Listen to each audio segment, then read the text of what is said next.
Welcome to a world where motion and power intersect, where the rotation of one component influences another, creating a symphony of movement.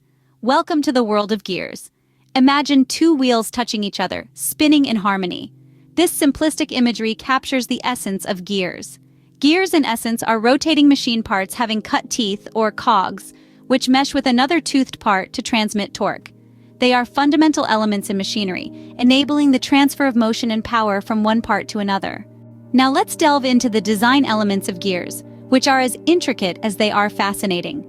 First, there are the teeth. The teeth of a gear serve the crucial purpose of preventing slippage between gears when they rotate. Their number, size, and shape dramatically impact a gear's and the type of motion it produces. Next in line is the pitch circle, an imaginary circle that passes through the gear teeth and represents the point where power transmission occurs. The diameter of this circle, known as the pitch diameter, plays a significant role in determining the gear's size and speed.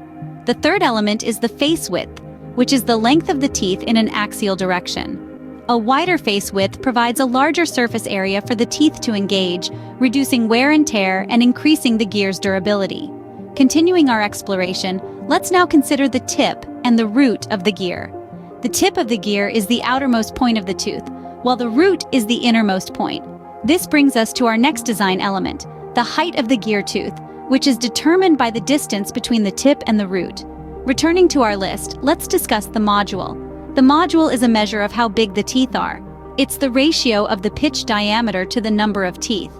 A smaller module means smaller, more closely spaced teeth, while a larger module indicates larger, more widely spaced teeth. Lastly, there's the pressure angle. This is the angle at which the gear teeth contact each other. A smaller pressure angle results in smoother, quieter gear operation, but at the cost of decreased strength. Before we move to gear standards, let's take a moment to understand a key term in gear design: diametral pitch, or DP for short. This term might sound complex, but it's simply the number of teeth per inch of the pitch diameter. In other words, if you were to measure the pitch diameter of a gear and count the number of teeth along that diameter, that would give you the diametral pitch. It's a crucial factor in determining the gear's size and speed. The lower the DP, the larger the gear's teeth and the slower its speed. Conversely, a higher DP means smaller, more closely spaced teeth and faster gear speed. So, diametral pitch is a vital parameter in gear design, affecting both the size and speed of the gear. Understanding this concept will be particularly useful when we discuss gear standards in our next segment. Now that we've covered the basics of gear design, it's time to talk about a key aspect: standards. Two primary gear standards exist worldwide, namely the Imperial and the ISO standards. The Imperial standard, primarily used in the United States, defines gear sizes using diametral pitch, which is the number of teeth per inch of the pitch diameter. On the other hand, the ISO standard, used almost everywhere else, defines gear sizes using the module, which, as you recall, is the ratio of the pitch diameter to the number of teeth. The main difference between these two standards lies in the units of measurement and the parameters they use to define gear sizes.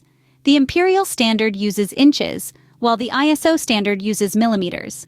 Moreover, while the Imperial standard uses the diametral pitch, the ISO standard uses the module. In summary, gears are intricate machine components that transfer motion and power. Their design involves several elements, including the teeth, pitch circle, face width, module, and pressure angle. And while gears may seem universally similar, the Imperial and ISO standards highlight the subtle yet significant differences in their design and measurement. Understanding these elements and standards is crucial for anyone involved in the design, production, or use of gears.